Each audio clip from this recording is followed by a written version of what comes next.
Okay. Okay. Okay, now may I ask Venerable to give a talk to all of us. Thank you. Thank you. I'm very happy to meet you online today. At Oxford Sayadaw in England, we have two centers, as you know. One is in Oxford, the other is in the Forest of Dean district. And the usual weekend retreat has been moved to the Forest of Dean Center, Meditation Center, which is a bigger place, a quieter place. We can also accommodate more people who want to stay overnight. And to accommodate that, we have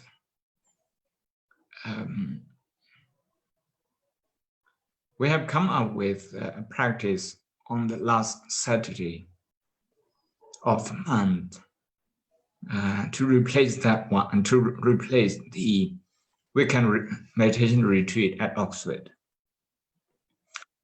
So today is that day. The Saturday meditation practice. Of course, our vihara is still not yet open. We still cannot open. And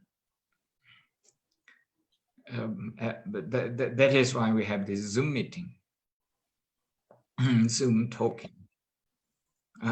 Today, what I'd like to focus on is consciously or unconsciously, we choose to strengthen our habit. That's what I want to say. Consciously or unconsciously, we choose to enforce, to establish a certain kind of habit. When I say consciously or subconsciously, that is to say knowingly or unknowingly, intentionally or unintentionally, we entertain, we enforce, we repeat a certain habit. Say these days, every government in almost every country has to cope with something they didn't expect. Something that they didn't expect, maybe 8 months ago. In some country, just about 6 months ago. In some country, just about 4 months ago. Something they didn't expect. But now they all have to cope with. They have to spend a lot of energy and time, more than half of it,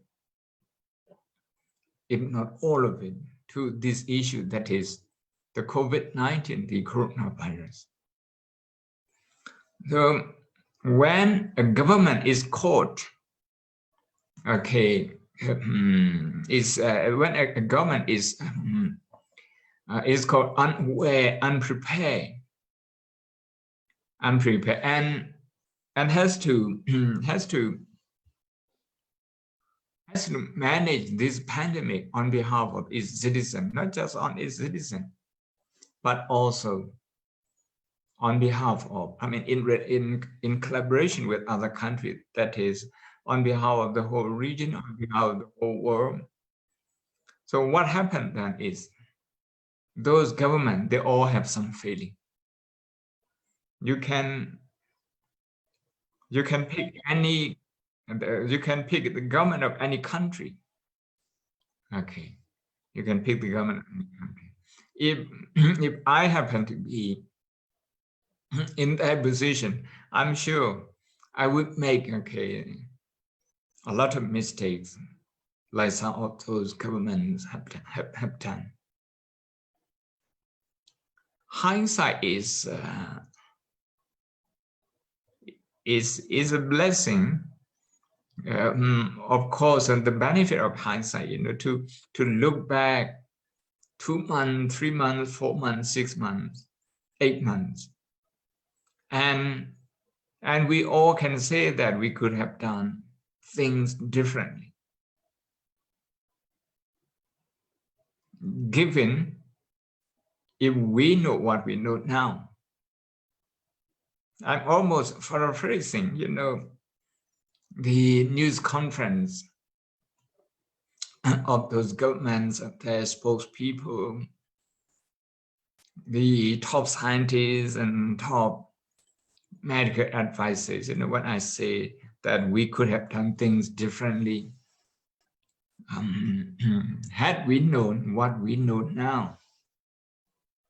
So, as a private citizen whose life is affected by their decision, you can sit in your living room and moan about their decision. If you do that, you are choosing a certain habit, a habit of complaint, a habit of moaning, instead of a habit of empathy. Now, when I say this today, I'm not talking on behalf of any government at all. I follow the news in Thailand, in Myanmar, in Singapore, in the UK, in America, in Germany, in Serbia, in Hungary, the countries that I feel more connected to. Also India, Sri Lanka, like this. And I empathize with anyone who has to make a big decision, who has to, who help them to prove that their decision, was right. I empathize with all of them. The magnitude of their decision means right or wrong. Their decision can cause lives. Now, this is very serious. Before we talk about causing lives, when we talk about loss of income and a lot of inconveniences, because we have to live the life which is the new normal. We have to let go of the life that we know, the way of life. And this happened to every country. So in this situation, what do we do to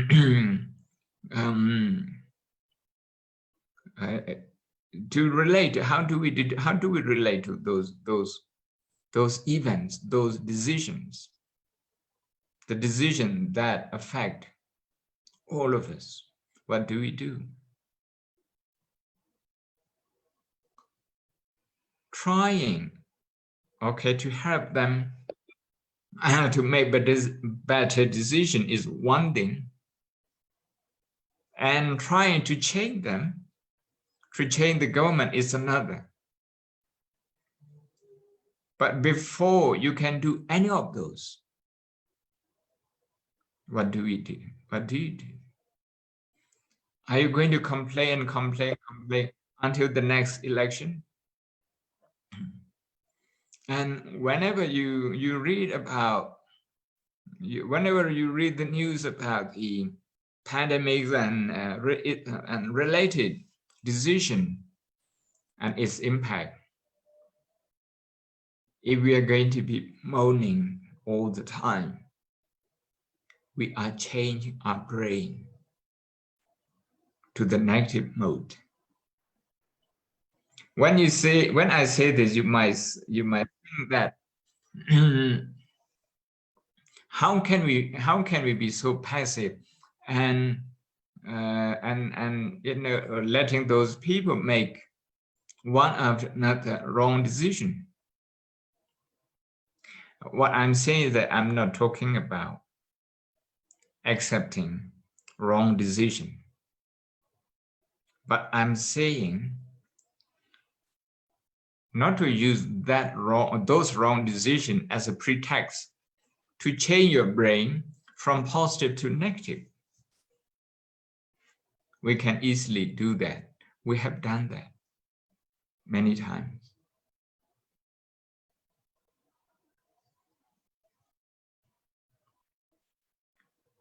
If we choose to focus on negative things, say the wrong decision by government or our country or any other countries, without intentionally developing empathy towards that difficulty, we are actually strengthening what I usually talk about, the threat system in our brain. The threat system, which is associated with amygdala. Okay. So imagine every day you read the news, maybe, I don't know about other country. The other day I was listening to a lecture. TED Talks. Somebody was saying in America, they spend more than 7 hours a day, 7.4, something like that. 7.47 or something like that. Hours, that's more than 7 hours on the screen of something, on the screen. Maybe computer, maybe iPad, maybe mobile phone, just surfing the news.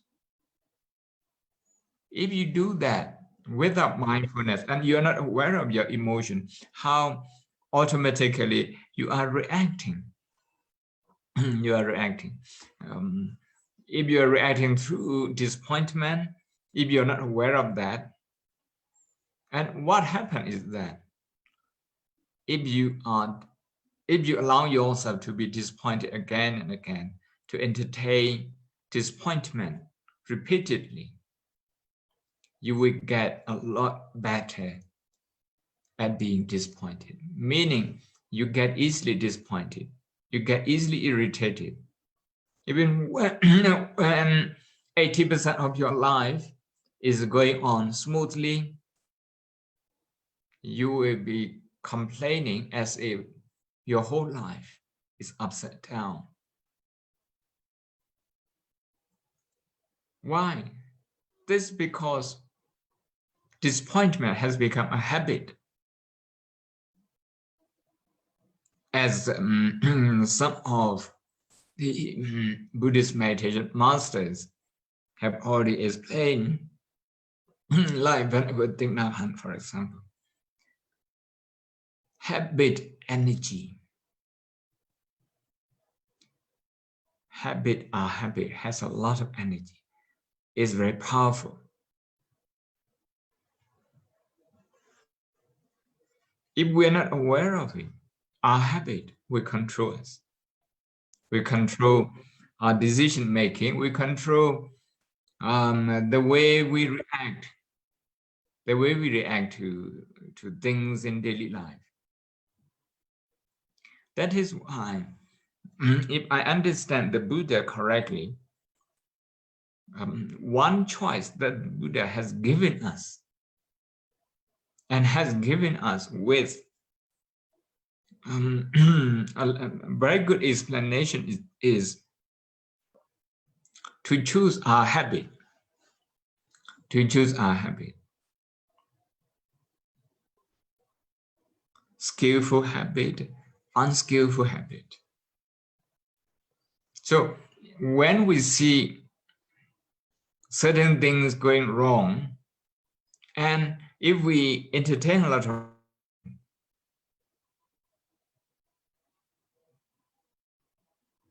if we justify, I mean, very often we justify our frustration. If we do that, you know, these people, you know, very often I read you this book before, The Mind and the Brain, by Professor Jeffrey Schwartz from UCLA, Matthew Yu, and also Dr. Sharon Beckley. This is 19 years old book. Is the finding from that research. How we can use mindfulness to change our brain.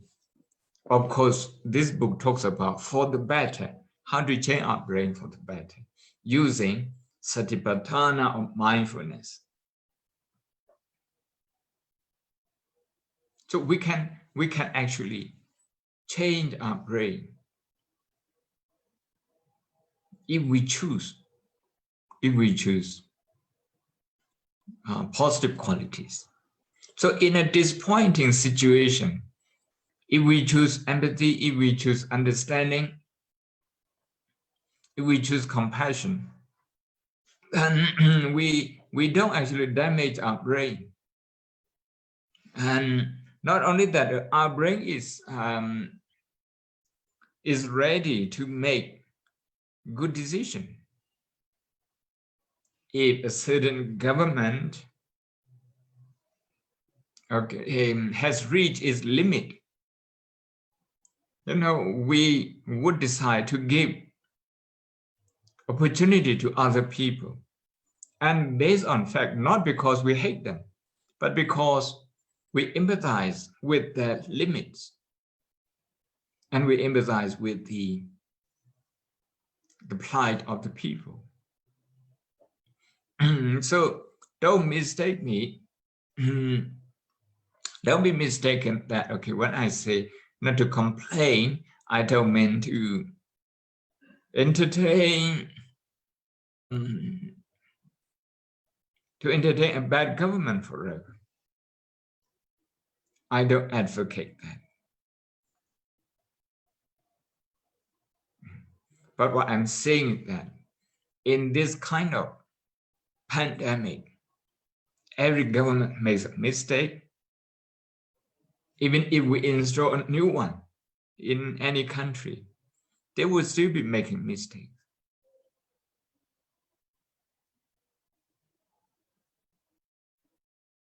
We are talking about, in some countries, second wave of this COVID-19. In some countries, they're already talking about the third wave. And those countries who have done really well with the first wave, some of them, they crumble, okay, with the second wave.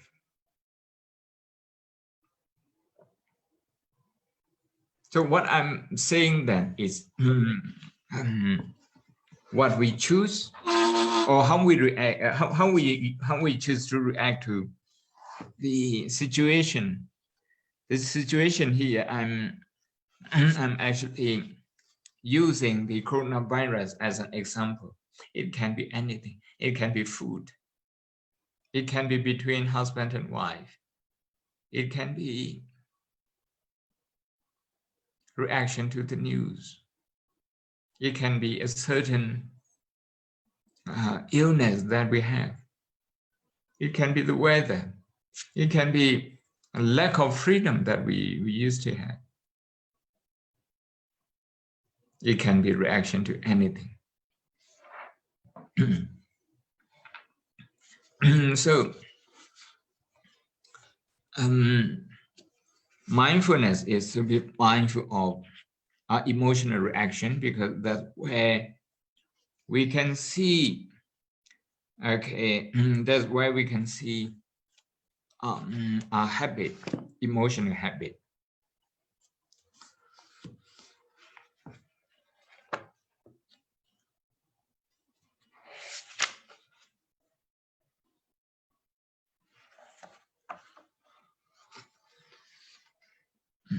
I would like to read you some of the passages.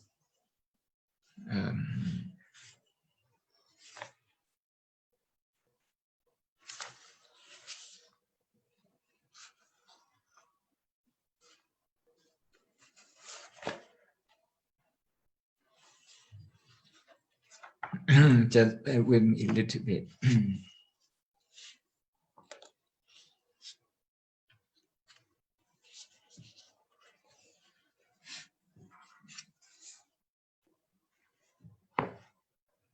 Earlier I marked it and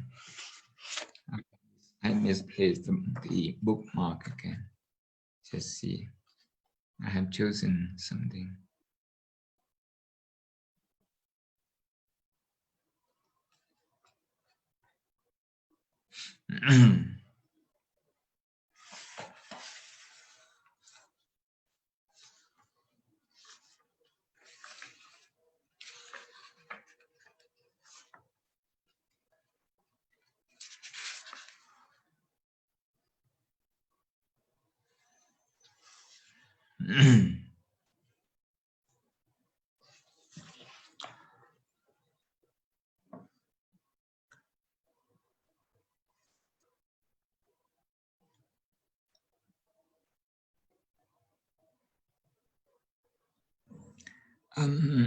I'm going to read from page 7.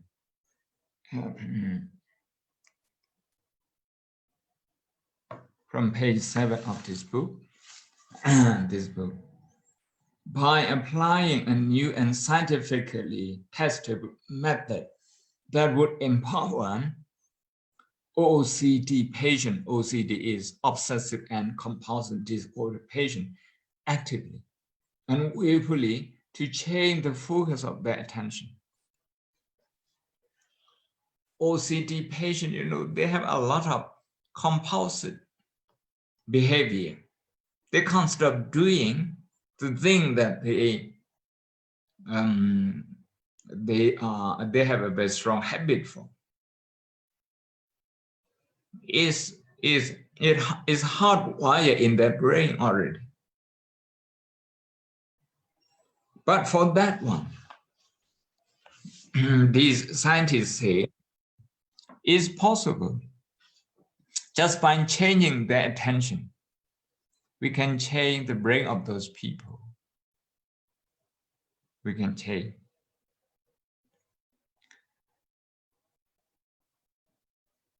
So willfully to change the focus of their attention, I just might help them learn to overcome their disease, that's OCD. But I had a hunch that I might achieve something else too, demonstrating with the new brain imaging technology that patients could systematically alter their own brain function. The will, I was starting to believe, generates a force. This is where I talk about a habit. If we think a habit is almost subconscious, then we need something to control that habit. There is a force, and that force comes from our will. Okay, our willingness. That willingness can be developed through mindfulness. If we know frustration is suffering, when we feel frustrated, it makes us really unhappy. That is why we don't really be frustrated, whatever situation. We want to be calm and make the right decision, if possible, to contribute to changing the situation. Ideally, that's what we want. But in order to do that, we need to be in control of our habit. And this is what this is talking about. Mindfulness, meditation. The will I was starting to believe generates a force. if that force could be harnessed to improve the lives of people with OCD, obsessive and compulsive disorder, it might also teach them how to control the very brain chemistry underlying their diseases.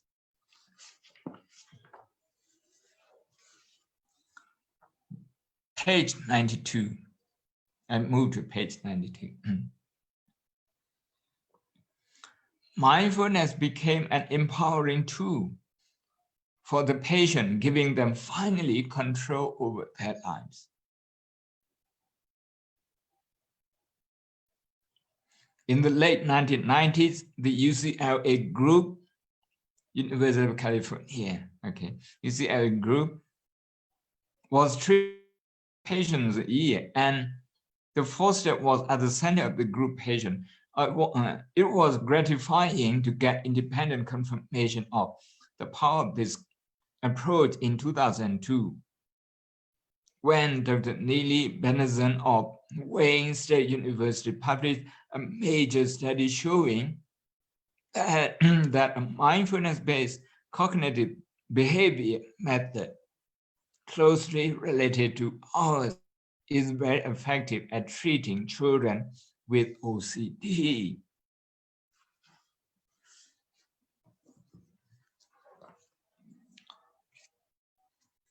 This book is well known to all of you, Siddhartha's Brain.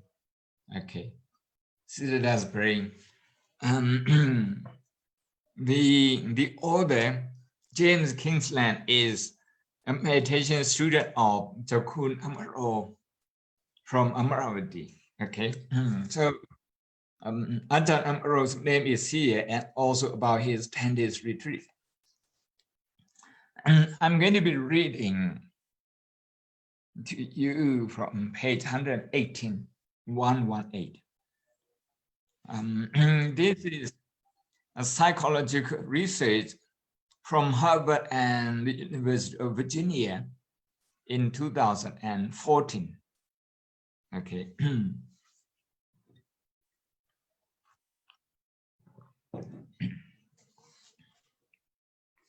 This is about the experiment. College students were instructed to sit by themselves for up to 15 minutes, just 15 minutes, in a sparsely furnished, unadorned room, and entertain themselves with their thoughts.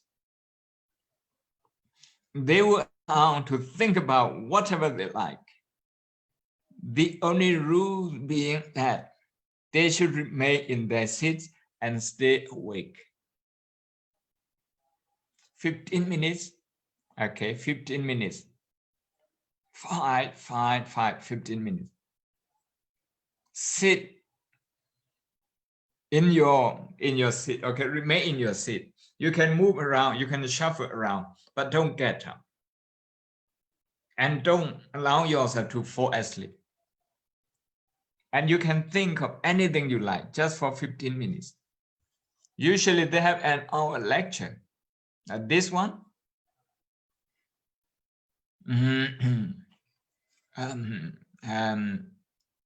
just 15 minutes.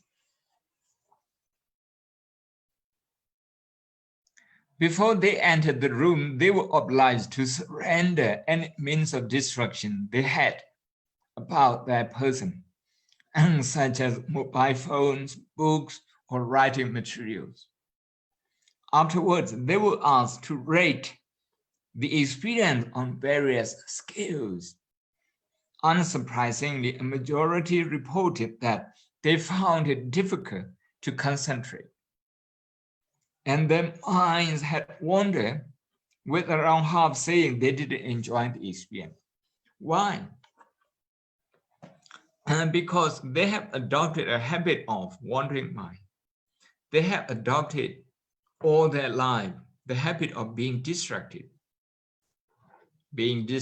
by iPhone. This is almost 18 hours. No, to 20 hours here in Myanmar. And being distracted, we allow ourselves to be distracted by email, by television, by iPhone, iPad, anything, social media. We don't realize that we are actually strengthening a habit by doing that. We can only survive with distraction. What happened to our brain then? Our brain is being wrecked to pieces. If I may say so, this is not a scientific statement, but just, the street talk. Our brain is being wrecked into pieces because we allow ourselves to be dominated one after another, by distraction. That's our choice. That's our choice. So if you visit Harvard University website, they would say you should follow the news, but not all the time. There should be a cutoff point. You cut off every day and do something else. Because otherwise, the upsetting news about the COVID-19, about wrong decision or maybe imperfect decision by our government, would be dominating your subconscious mind. So whether you choose to focus on positive quality or negative one, this is your choice. This is our choice. The choice that is available to us that we have to make on a daily basis. So I'm saying that as we go through the COVID-19, don't let our brain alter for the negative habit. Instead, trying to retain mindfulness and at least, make some attempt to alter the brain for the better, for the positive quality and positive energy. So let me go ahead with this reading. Before they entered the room, they were obliged to surrender any means of distraction. So I already read this. Sorry. Some experiment, however, revealed that many found being left alone in an empty room with nothing to occupy their mind so unpleasant, and that they would rather give themselves electric shocks. Will you imagine? This is part of the research. In the first part of this experiment, the volunteers were asked to rate the unpleasantness of a shock delivered via electrodes attached to their ankle and say whether they would pay a small amount of money to avoid having to experience it again. Whether it's really horrible that you don't want to do that again, you might even spend some money to avoid that. In the second part, during which they were left alone with their thoughts for 15 minutes, they were presented with the opportunity to zap themselves once again.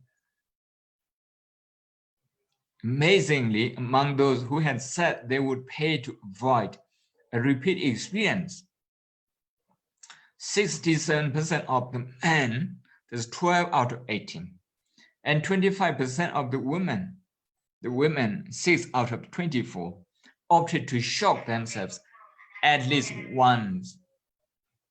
They shocked them. The experience of being left alone with your thoughts for 15 minutes is so unpleasant that you think it's better to shock themselves with electrodes. You think that experience is a lot more pleasant than being with your own thought for 15 minutes. One of the women gave herself 9 electric shocks.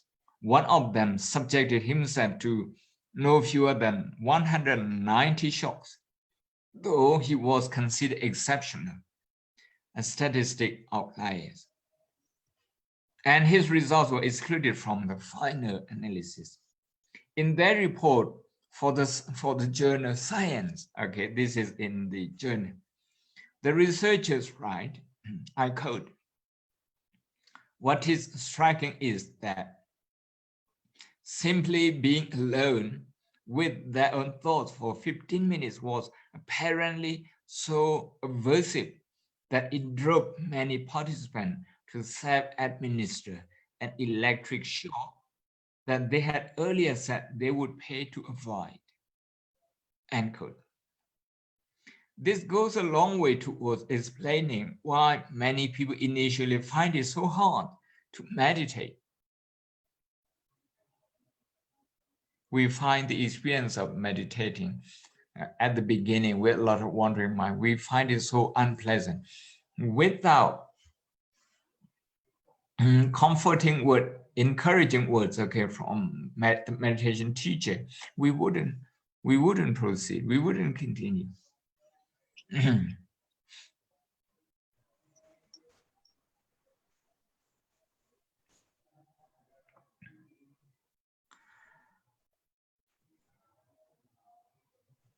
Because to sit quietly with your eyes closed is to invite the mind to wander here, there, and everywhere.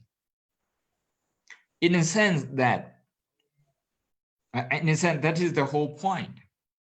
We are simply learning to notice when this wandering mind has happened. That's the point, the whole point of meditation, to notice our wandering mind, not to control it, not to force it to stop, but to notice it, to be aware of it. That is to get to know our own habit. Let me continue one or two. So the frustrating realization that your thought have been straying yet again is a sign of progress rather than failure. Here we come to attitude. If you have a habit of looking at the negative side of things, so whenever your mind wanders, you're going to be thinking that you can't do it. But if you're a positive person, you're going to be interpreting the same experience in a different way. You will say, oh, I know when my mind wanders, not very long after that, I come to know straight away. Sometimes I know it straight away. This is a more positive comment. And when we choose our habit, we should choose this, not just a positive one, I would like to say realistic positive one. Why I say realistic positive? Because positivism in general sense just ignores any problem. They just choose to turn a blind eye to anything painful, any problem, instead just focus on something pleasant. No, life is not as rosy as that. And that is why in the Buddhist tradition, we talk about Four Noble Truths, we talk about problem. But when we talk about problems, when we talk about suffering, this is because we believe we can do something about that. We can do something about it. So a belief that we can do something, we can affect the event. We can change the event. We can alter the situation. This is a very positive attitude. Despite talking about suffering all his life, the Buddha actually was a very positive person, because he believed even a tiny experience of a tiny amount of suffering can be altered. We can change it. Or a big one, a huge one. The habit of unhappiness, the habit of moaning, groaning, the habit of just looking at negative things all the time. The Buddha believed we can change them. And that's what meditation is about. That's what the middle part or Noble Eightfold Path is about. So then, to conclude, the Noble Eightfold Path of the Buddha, or the meditation practice that the Buddha taught, is to transform our habit. But in order to transform, we must know what our current habit is. We embrace our current habit with open mind, with acceptance, also with a positive belief that we can affect the outcome in the end.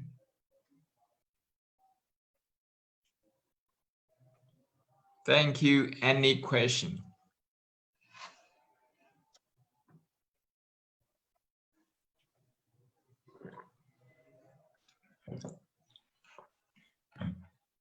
Hello, yes, there is a question. Ye Min from the UK. Can you unmute yourself and ask the questions? If not, okay. Is it Ye Min from Sheffield? Yes, Sayadaw Dr. Okay. Okay.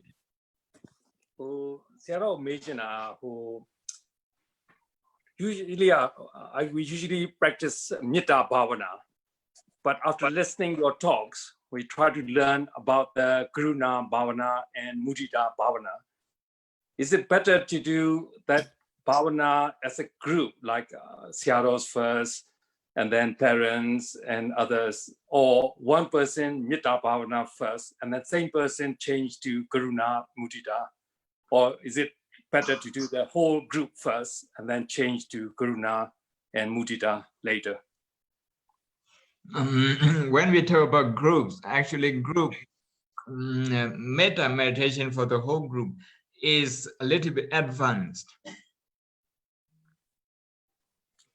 I say this because it takes a lot of energy and practice to relate to their emotion, or to see our emotion when we relate to a group of people. Yeah, sorry, I meant one person after another. So when you finish the whole group, individual, different stages. Yeah. Different group of people, different stages. I agree with you. I think we should follow these different groups, different categorization of people. The reason is that we relate to those people with different emotion. Some people we have more affinity with, some people we have less. Some people we can feel their pain, some people we can feel their joy, some people, just so, not so much. And this shows that, forgive me if my word is a little bit strong, this shows that we have a lot of prejudice emotionally. It's not, I'm not talking about this in terms of legal application. I'm talking about emotion. We are more interested in the pain of some people than the others. This show, we have some prejudice, and this prejudice is not good for us, because it is the cause of mood swing. That is why I think to go through different people, different groups of people that you mentioned, this is better. Thank you, Sia. Thank you. Can I have a question? Okay, Rose. Hello. Hello. Next. Who's that? Sharon Nikamna. Please, in English, please. Yes. Yeah. I have put up a question. Thanks for the Dhamma talk, Sayadaw, and happy to see that you are in a healthy position. My question is that during the talks, I've been hearing about non-judgmental meditation. So is there a term like a judgmental meditation? And if so, what is the difference? And if not, why? That is my question. Thank you, Sayadaw. Thank you. I'd like to take you through the Satipatthana Sutta and its practice. Because when we talk about mindfulness, this is the main reference as far as Theravada Buddhism is concerned, and also the scientists who work on this. So the Satipatthana would say, when you experience a painful feeling, just know it as a painful feeling. Do not say it's bad. Simply because it's painful, it's not bad. When you experience a comfortable feeling, do not judge it that this is good. Okay, i.e. Sukham wa vedanang sukham vedanang vidyamiti pajanati dukham vedanang dukham vedanang vidyamiti pajanati. This is the words of the Buddha. The words of the Buddha. The Buddha is saying, just trying to develop mindfulness. When the feeling is uncomfortable, observe that. Don't conclude that this is bad. Because it may not be bad. That discomfort, it may give you an important message about your body, about your posture, how you should look after yourself.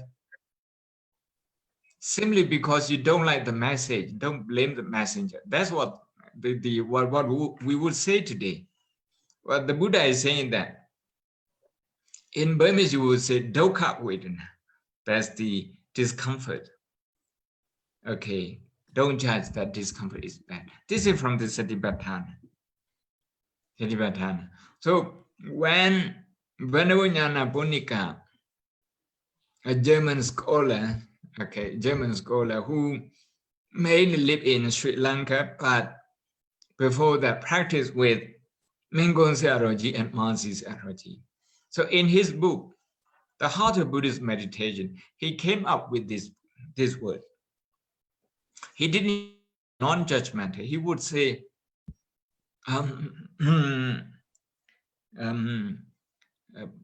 awareness without preconceived notion. That's what he would say. And another word is bare attention.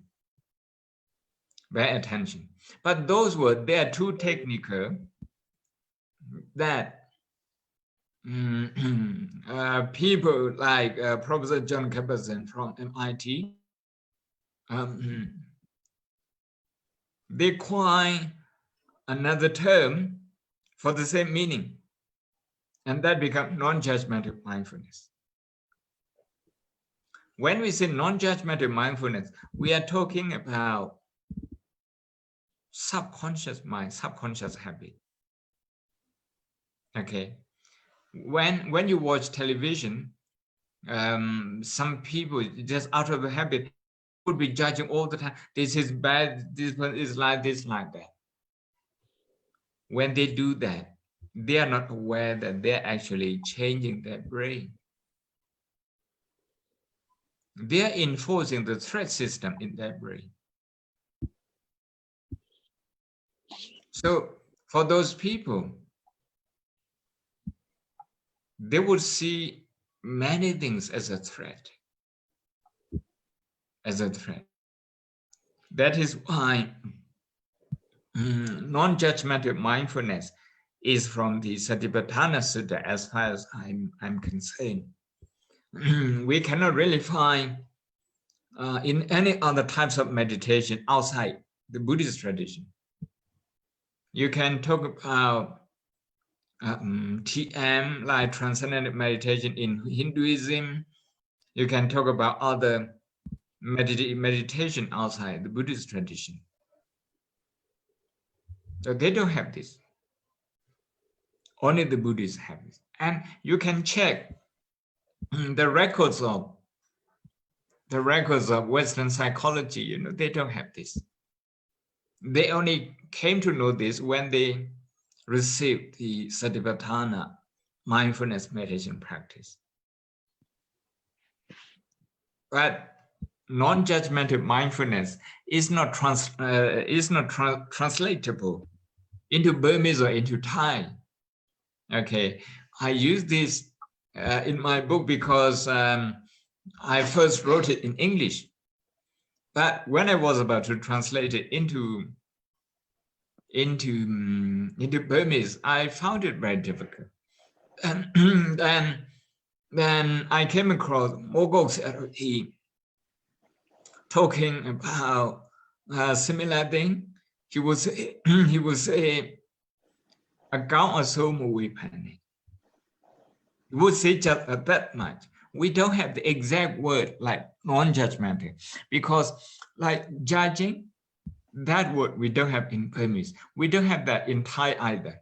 So when my book was translated into Thai, the translator, Kunyom Montatip,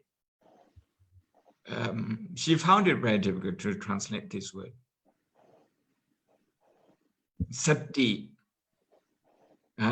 doi mai vinichai, something like that. And Thai people don't understand it because it's not the word they use on day-to-day basis. So we can say non-judgmental meditation is a technical term for vipassana meditation. Thank you, Sayadaw, for the detailed and face-to-face explanation. Thank you. Thank you. Now next, Rosemary, Rose from St. Bravia. Rose, are you there? Yes, I'm here. Can you hear Yes. me? Where are you? Yes. Can't I'm see at you. home. Are you Is there? it sister? Is it who? Is it Sister Rosemary or is it the author, the translator? It's Rose from the center, from the St. Rebel Center. St. Bravia from the Park Farm. From Park Farm. Okay. Oh, Rose. Okay. Where are you, Hello. Rose? So can you hear me? Yes, I can hear you. Okay. So it's something of respect to you, Venerable Dhammasami. It's something that I came across, okay, which I'm coming to terms with. And I wondered if you could just expand on it. The idea that consciousness with awareness is not thinking. Can you repeat that again, Rose? Consciousness with awareness is not thinking. Yes. That makes sense. Yet it does not exclude thinking. Conscious awareness includes thinking, but is not attached to it. It's quite confusing. Okay. Actually, through practice, when there's awareness, when there's mindfulness, It means, okay, you can choose, well, you can think if you choose to do so, or you can, you cannot, you are not thinking if you don't choose to do so. That means, you know, you have both choices. Awareness means, you know, just to be aware of things that is present. Okay. But when you are aware that, okay, at Park Farm we have a lot of beautiful flowers. When you're in front of those flowers, and when you're aware of those flowers, you know, you might be thinking about those flowers, or you might not. Okay, you might be thinking about those flowers, or you might not. You might just be enjoying the beauty of those flowers. okay. So Conscious of what? Sorry. Yes. So actually, this awareness gives you a lot of power. In how do you mean? Could you expand on that? When you want to think, you can exercise your thinking faculty. When you don't want to think, you can conserve your energy. That's the positive thing. You're in control. Okay, but there is always thinking. Not always thinking. But for some people, they have subconscious thinking because that's what their habit is. And they have not really mastered their thought. So when they come to meditate, to meditate, they feel very averse to their thought. So they're trying to block up their thought. And for those people, automatic thought might be going on in the back of their head. But for people who have confronted their thought and who have gone through their thought processes with awareness, and you know, who have come to some sort of understanding of their thought, they would be more or less in control of when to think, when not to think. Some people, they just get flushed over by their emotion, and they can't stop thinking. When they have a lot to worry about, they can't stop thinking because they haven't really worked through their thought process. Does it make sense? Or maybe you're more confused now? I'm trying to relate it to a situation where I would be in meditation and you think that you're not thinking, but the thinking that you're not thinking is thinking. Not really. It can be yes and no. It can be yes to what you say. It can be no in a sense. When you're aware of your thought, when you're aware of your thinking, actually that thinking process stops. Really? Yes. Just trying to observe your thought. Don't try to run away and trying to apply this.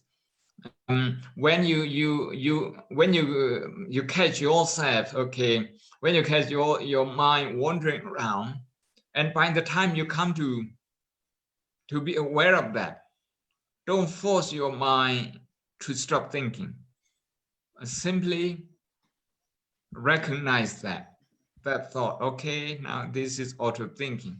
Just recognize that and see what happens. See what happens. Usually that particular thought will stop.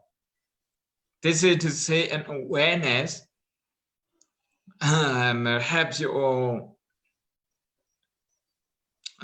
auto thought to stop. Thank you. Thank you. Thank you. Hello, Mark Sack, your questions. Mark Sack, can you hear me?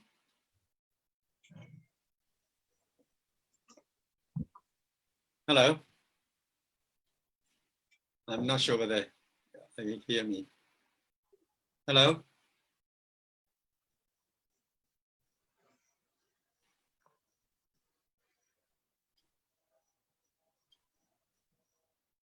Can it?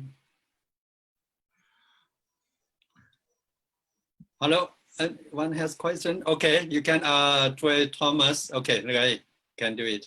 Unmute yourself and. My mother wants to ask a question to Sayadaw, please. Yeah, please in English. Yes, Sayadaw, my English is not good enough.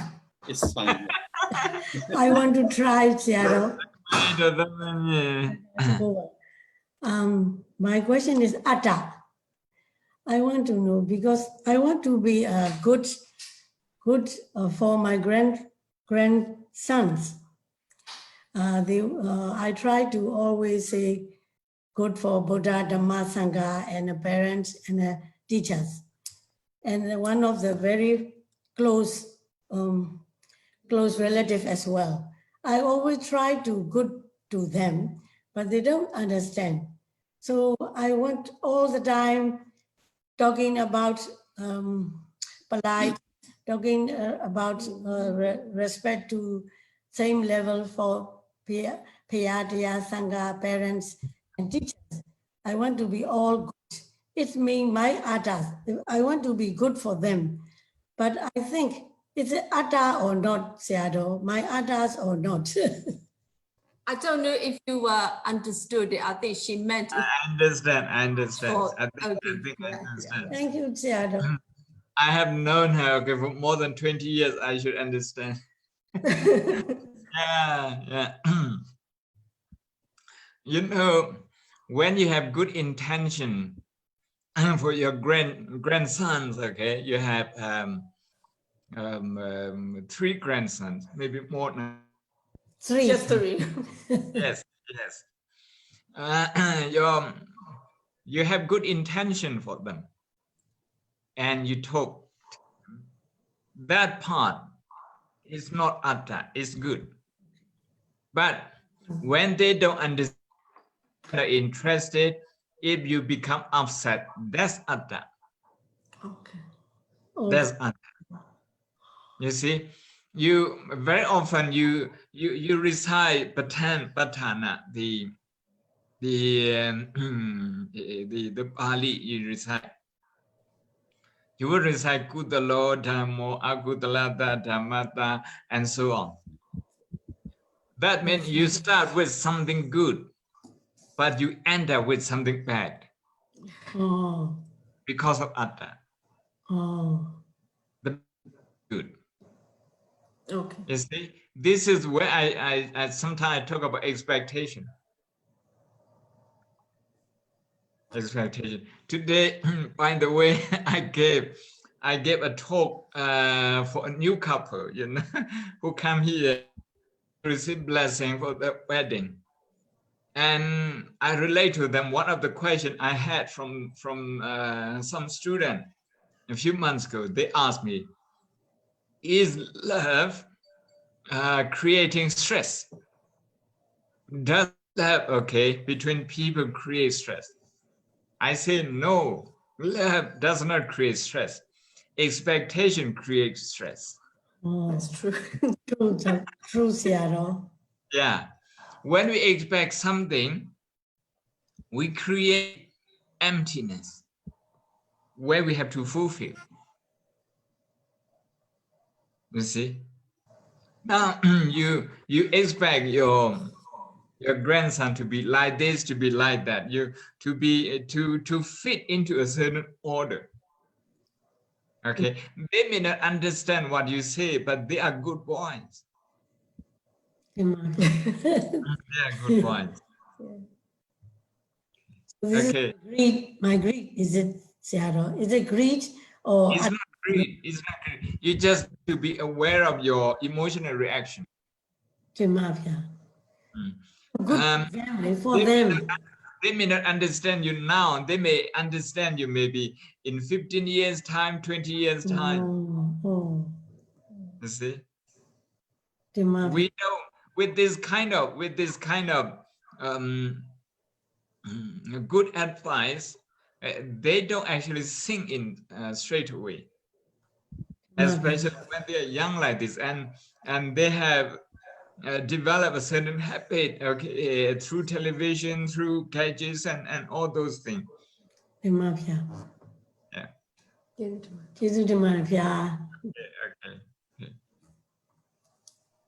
Hello, anyone has any more questions? Hello, hey, Sarah. Sarah, are you there? Yes, I wanted to ask, hi Bhante. Hello, Sarah. I wanted to ask about habit, and you were saying that in the light of mindfulness, then the bad habits can fall away. And is that enough, or so when we reduce bad habits, do positive habits arise automatically, or do we is it helpful to have a conscious decision to create positive habits? You're talking about two things. When the bad habit falls away, is it replaced automatically by the good habit? I think in the transformation of habit, if our transformation of habit is centered on the understanding of dukkha, understanding of suffering, that would happen automatically. Otherwise, no. Right. Okay. Otherwise, the mindfulness, okay, we temporarily, on a temporary basis, we keep away the bad habit. The bad habit has not been uprooted, it has not been replaced by something else, so it can come back.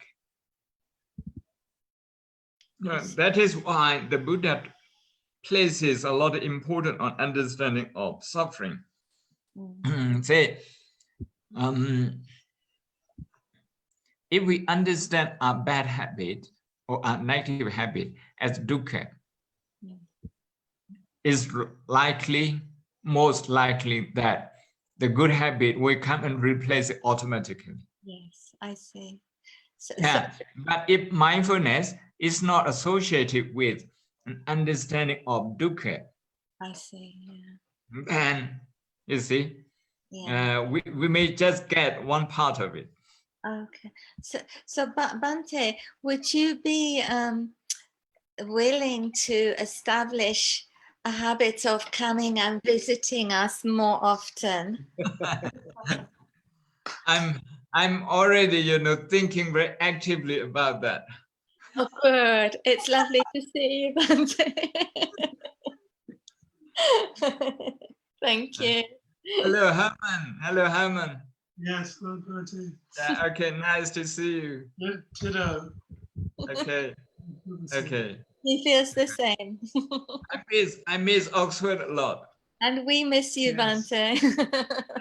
Thank you. Okay. Anybody has any more question? Kate? Yeah. Or Joe? Just one question. Okay, Anubam. Okay. Anubam. Okay, Anubam always joins at evening, morning meditation. Yes, and he has quite a few questions. Please, yes. Bhante, of course, a part of the answers you gave in the middle, but it's a simple questions, and that how to sustain in mindfulness and stay progressive without much ups and downs and keep on going deeper. But at the same time, what precautions to be taken and other habits, even though, context change and often we are sensitive with ups and downs, moods, attachments, and fear. So how to continue to stay progressive in mindfulness apart from our own habits, feelings, sensitiveness?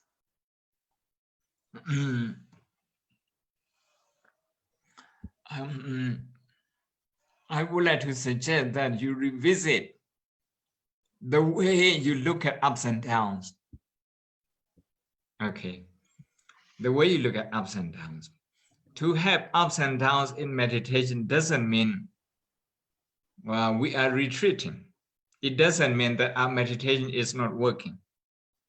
It's just meditation is bringing out some of the habits, and we struggle a little bit. And then we go beyond that. It's something like going up mountains, you see.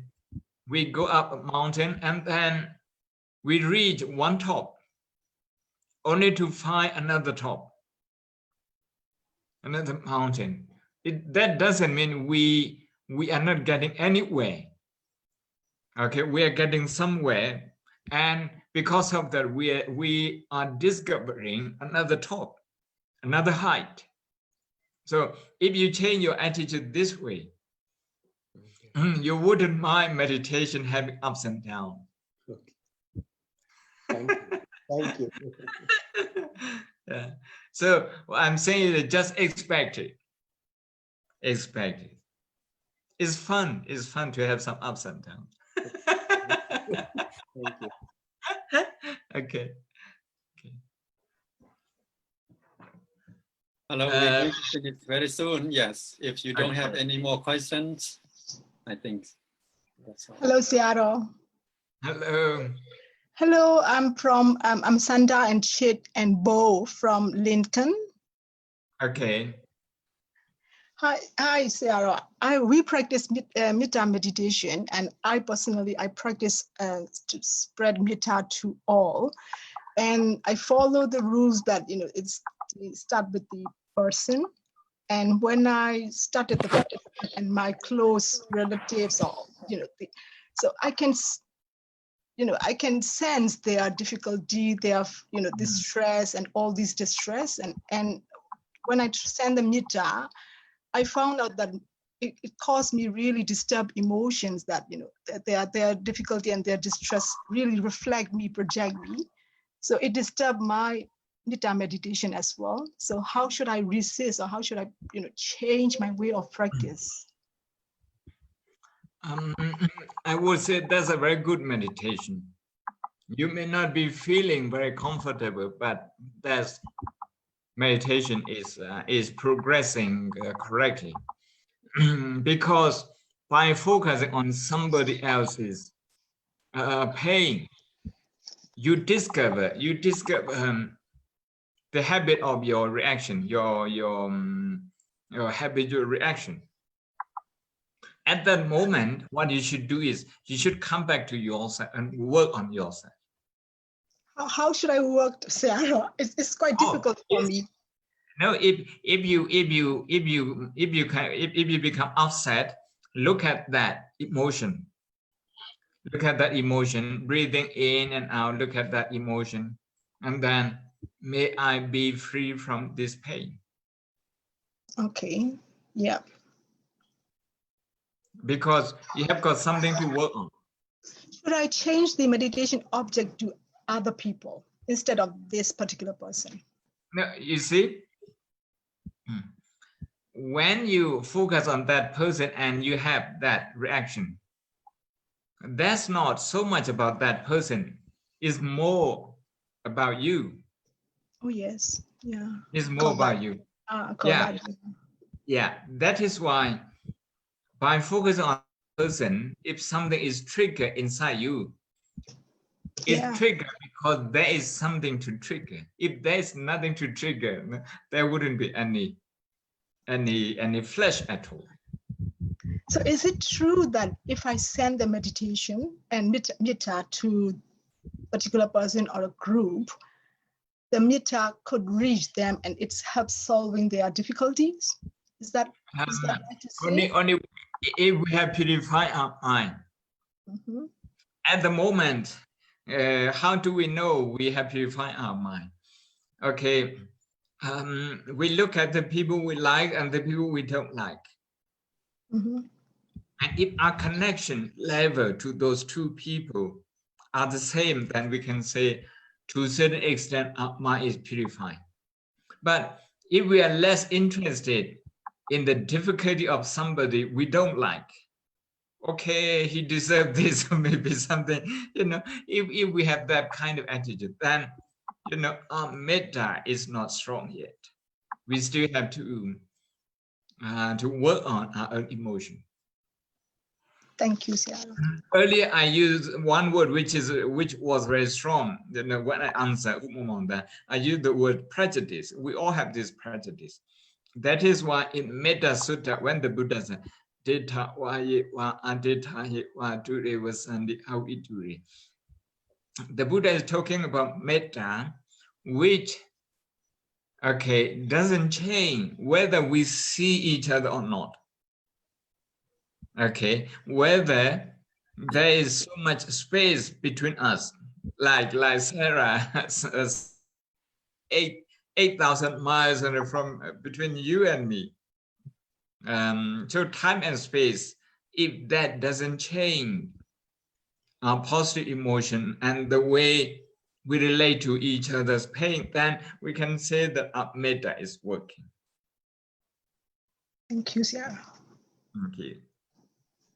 ขอการครับพระอาจารย์ครับ ครับ การครับพระอาจารย์ครับใหม่ครับการครับพระอาจารย์ Okay, Thanajan Narong, any question? One last question maybe today.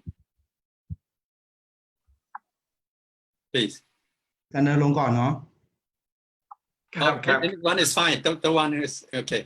Go การเดินลง on. ถามก่อน No, yourself. ท่านก่อนท่านอาจารย์ ผมก่อน respect most venerable and Ajahn Betty and everyone. I'm พระยุทธจักรวโร from สันติวงศาราม Temple, Birmingham.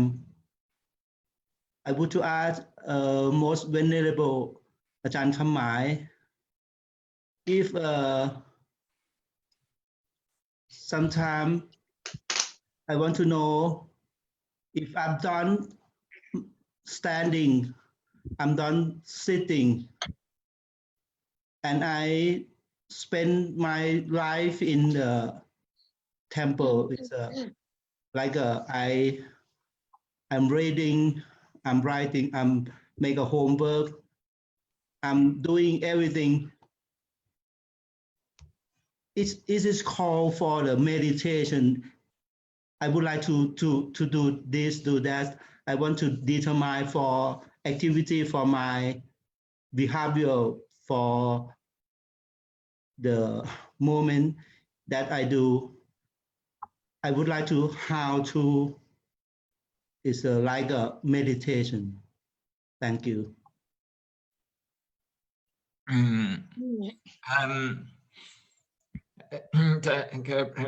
พระอาจารย์ครับพูดไทยได้หน่อยไหมพูดคือถามภาษาไทยสักหน่อยก่อนนะครับถามภาษาไทยก่อนนะครับก็คือถ้าเราไม่ได้อยู่ในท่านั่งท่าเดินหรือท่าที่เป็นลักษณะของการปฏิบัติเนี่ยครับพระอาจารย์ถ้าเราจะปฏิบัติแบบเคลื่อนไหวเหมือนกับเราทำอะไรก็ตามเราจะนั่งเราจะเดินหรือเราจะพูดคุยหรือเราจะอ่านหนังสือหรือจะทำการบ้านหรือจะมีปฏิสัมพันธ์อะไรกับใครจะฉันจะเดินจะล้างบาตรจะอะไรทุกอย่างอะไรที่เป็นขึ้นชื่อของการปฏิบัติครับถ้าเราไม่ได้อยู่ในท่านั่งหรือเดินสมาธิหรือเดินจงกรมแต่เราจะปฏิบัติมันไปตลอดอย่างนี้อะไรจะเป็นชื่อของการปฏิบัติได้ครับเราจะทำยังไงครับขอบคุณครับครับผม sorry I speak both in English and Thai yes my book which is available online mindfulness made easy. The last chapter is about general practice. Yes.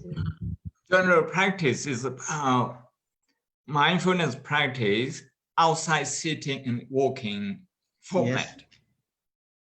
Yes. So I do have a bit of description of what you're asking in that chapter, so you can easily find it online. I think I don't pity knows it, and Dhammasami also knows the book. I also have this book translated into Thai as well, and we have it available in Oxford. Your question is outside sitting and walking meditation. How do we apply mindfulness in daily life, in general, in whatever we do? Yes, in nowadays. Yeah, in daily life. So I call it, I call it general mindfulness. General mindfulness. So we start with the training, one observation. If I'm going to drink water, I just make one awareness. Okay, I'm taking water. If I'm going to listen to your question, just one awareness. Okay, this is a question being raised. That's enough. That's enough. Just one awareness for one particular event is enough. If you are driving, you make one awareness. Okay, I'm going to drive. I'm going to drive. If you are going on to a motorway, now I'm going on to the motorway. Just give yourself one awareness. One awareness. Yes. If you are crossing the road, okay, now I'm crossing the road. Just one awareness, that would do. Yes. Then that would become a habit. That would become a good habit. A good habit. Yes. To extend mindfulness, intensive practice to general practice. Yes. To general practice. ที่ผมกำลังชี้แจงก็คือการบางครั้งนะเราจะติดรูปแบบว่าโอเคถ้าไม่นั่งทำในการทำสมาธิจริงๆการนั่งการเดินนะอันนี้มันเป็นช่วงเรากำลังสร้างพลังสติกำลังฝึกหัดกำลังซ่อมครับถ้าเสร็จแล้วถ้าทหารซ่อมแล้วต้องไปทำต้องเอาไปใช้ข้างนอกต้องไปใช้ที่อื่นมันก็เหมือนกันนะครับเหมือนกันเพราะฉะนั้นเราจะต้องนำครับต้องนำสติที่เราสร้างขึ้นในช่วงเรานั่งเพื่อจะเอาไปใช้ข้างนอกอันนี้เราต้องมีวิธีปรับนะครับต้องมีวิธีนำจากจุดนี้ไปใช้จุดนั้นอันนี้แหละที่ผมเขียนในบทสุดท้ายของในหนังสือผมครับอาจารย์เขียนเป็นภาษาอะไรครับนิมนต์อ่านหนังสือผมครับบทสุดท้ายทั้งสองภาษาครับเป็นสองภาษามีภาษาไทยภาษาอังกฤษ It's two language it's two version yes หนังสือชื่ออะไรผมยังไม่มีเลยครับ Meditation made it easy. It's already available in our website Oxford Buddha Vihara, and both like record, sound record, and also PDF file. ครับ Ajahn Narong, we're very quick and short question because we have run out our time. ขอบคุณครับผมครับขอบคุณมากจ้ะ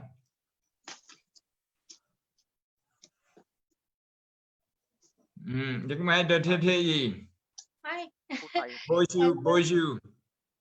Bon. From Switzerland. I'm okay, Pum.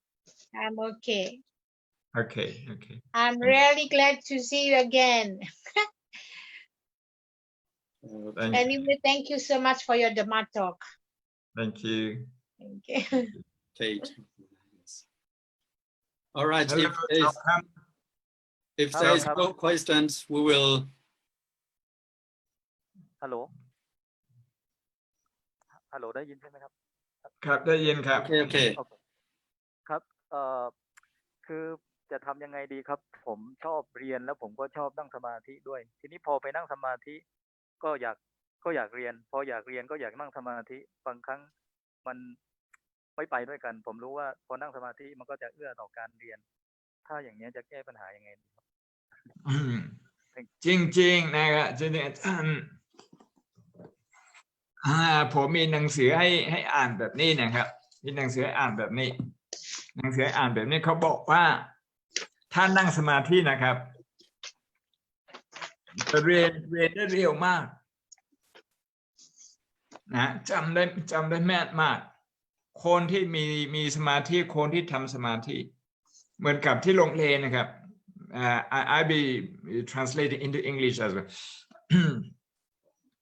อันนี้ที่เขาทำวิจัยนะที่อเมริกาแล้วก็ที่สหรัฐแล้วก็ที่อังกฤษเขาเห็นว่าโรงเรียนที่ปฏิบัตินะวันละแค่10 นาที10 นาทีหลังจาก6 เดือนแล้วเด็กที่นี่นอกจากเขาไม่โลกโกนกันความจำเขาก็ดีขึ้นแล้วก็เวลาครูสอนอะไรนะครับเขาก็ฟังเอาไปเปรียบเทียบโรงเรียนที่ไม่ปฏิบัติไม่มีการปฏิบัติไม่มีการทำสมาธิเลยเขาบอกว่าผลนะครับผลการศึกษามันต่างกันเยอะ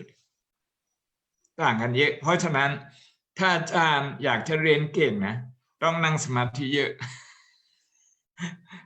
Okay, so his question is that he wants to study at the same time he also wants to do meditation, but when he meditates he thinks that interrupts his study.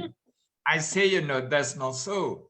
According to research, school in America, in Canada, and in England, school where students practice just for 10 minutes a day. After 6 months, they compare with the behavior and the learning capacity, absorption between students, those from the school who do meditation and from those who don't. And those who do meditation, their learning becomes a lot easier. Their memory is better. Their emotion is much improved. So if I'm saying to him, if you want to do well in your study, you need to do more meditation as well. That's all. I think this is all for today. And thank you, everyone. Hello. Thank you very much. And we share our merit together. Kuso Miti Nai, and we close at this. Kuso Miti Nai, Miya Miya Pasata, Lai Sang Parami Ma, Lai Sen Tang Seng Tang Dong, Jem Pi Jem Sang, Jem Sang Sokan, Veneya Sang, Nai Sajawa, Ananda Sajawa, Tang Seng, Ken To, Hom Chom Chom, Satu Anumotana, Lai Hapu Supandi, Peng Peng Gan Seng Seng, Sakam Loi Tano, Satu Satu Satu Tanamya, Silamya, Bhavanamya, Thao Chao Kha, Đăng Sinh Đăng Lục, Yan Do Hong Do Hai, Im Mầm Lai, Con Im Mầm Lai, Sát Đà Im Mầm Lai, Yon Phạc Vang Vai, Nay Mạc Hô Chao Kha, Đột Đau Họ Tiyo Sư Sa, Amata Ni Phạn Na, Đi Ca Đen Sa Cam Loi Ta No, Sa Thu, Sa Thu. Thank you, everyone. Thank you very much. ขอบคุณครับอาจารย์ครับอาจารย์ขอบคุณครับครับขอบคุณมากครับ